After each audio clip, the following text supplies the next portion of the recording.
जी देखिए, इस वक्त की जो सबसे बड़ी खबर आ रही है वो इंदौर से है और इंदौर से खबर ये है कि लोकसभा स्पीकर सुमित्रा महाजन ने इंदौर संसदीय सीट से चुनाव लड़ने से इनकार कर दिया। मैं बताना चाहूंगा कि इंदौर लोकसभा सीट के लिए पिछले कई दिनों से जारी सस्पेंस और उठापटक को सुमित्रा महाजन ने अपनी ओर से खत्म कर दिया है और ताई ने ऐलान कर दिया है कि वे अब लोकसभा चुनाव नहीं लड़ेंगे। मैं बताना चाहूंगा कि उन्होंने मीडिया को एक खुला पत्र जारी किया, उसमें लिखा है कि पार्टी अब जो चाहे फैसला कर सकती है। मैं बताना ये भी चाहूंगा कि लोकसभा स्पीकर और इंदौर से लगातार 8 वर्ष सांसद सुमित्रा महाजन ने आखिरकार चुनाव लड़ने से साफ तौर पर इनकार कर दिया है और उन्होंने जो पत्र जारी किया उसके बाद एक बार फिर अगर देखा जाए तो इंदौर की सियासत में हलचलें तेज हो गई है और इसमें उन्होंने ये कहा है पत्र में कि मेरे टिकट को लेकर पार्टी असमंजस में है, इसलिए मैं चुनाव न लड़ने की घोषणा कर रही हूं। अब मैं चुनाव नहीं लड़ूंगी, पार्टी जिसे चाहे इंदौर से टिकट दे सकता है। यानी कि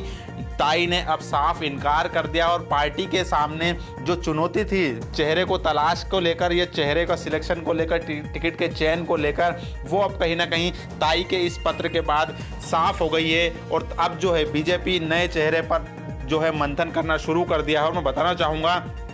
कि इंदौर सीट को लेकर बीजेपी में काफ़ी खींचातान मची हुई थी। ताई 80 साल की है और इस लिहाज से वे पार्टी के 75 पार की कसौटी पर खरी नहीं उतर रही थी। ताई भी अब तक चुनाव लड़ने के इरादे पर कायम थी और जिस तरीके से उनकी सरगर्मियां इंदौर लोकसभा सीट पर देखी जा रही थी, उसको ये कयास लगाए जा रहे थे कि ताई एक बार फिर नवी बार दावेदारी अपनी ठोक रही है, क्योंकि ताई का कद इतना बड़ा है कि पार्टी भी उनके टिकट काटने की हिम्मत नहीं कर सकता है। लिहाजा उसी को ध्यान में रखकर ताई ने यह फैसला लिया है कि बीजेपी को हरा ग्रीन सिग्नल दिया जाए ताकि वो टिकट का आसानी से चयन कर ले। और इसी को ध्यान में रखते हुए ताई, क्योंकि जो छवि ताई की है उसी के तहत, जिसे जो ताई की छवि है उसी के तहत उन्होंने ये बात कही है अपने पत्र के माध्यम से और कहीं ना कहीं अपनी पार्टी को मुश्किलों से निकालने का काम भी यहाँ पर ताई ने किया। तो साफ तौर पर एक बड़ा ऐलान है ताई का और जो लगातार जो कयास लगाए जा रहे थे कि ताई 9वीं बार चुनाव लड़ेगी, वो अब लगभग कयास जो है पूरे खारिज हो चुके हैं। ताई के इस लेटर के बाद उन्होंने मीडिया को अपना पत्र जारी कर दिया है